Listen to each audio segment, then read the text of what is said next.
Les kaiju. Mais si, tu connais, c'est les grosses bébêtes type Godzilla et tout et tout. Ils viennent pour attaquer la Terre. Enfin, le Japon, parce que bon... Et ils font ça quasiment tous les jours.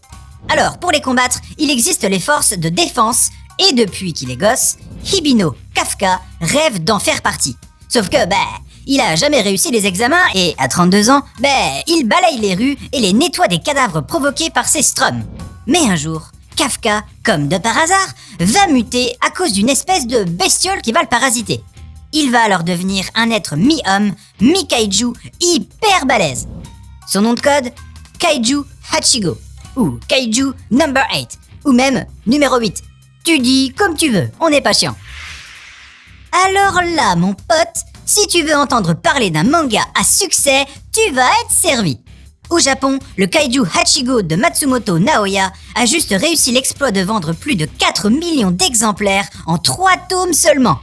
C'est bien simple, c'est le lancement le plus bankable depuis que l'appli du Shonen Jump Plus a été lancé, en 2014.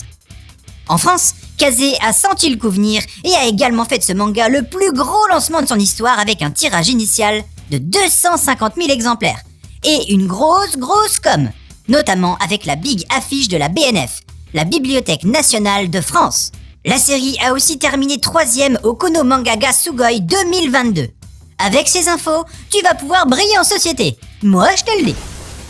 Bon, qu'est-ce qui peut bien avoir de particulier ce Kaiju Hachigo, Parce que bon, faut se l'avouer, le démarrage de la série est ultra classique. On entre vite dans l'action, Kafka, le héros, est l'un des centres d'intérêt des forces de défense de par sa dangerosité, et il va devoir apprendre à gérer sa nouvelle puissance, ce qui sera souvent fandard d'ailleurs. Cette double identité l'amènera aussi à retenter une ultime fois l'examen d'entrée tant convoité.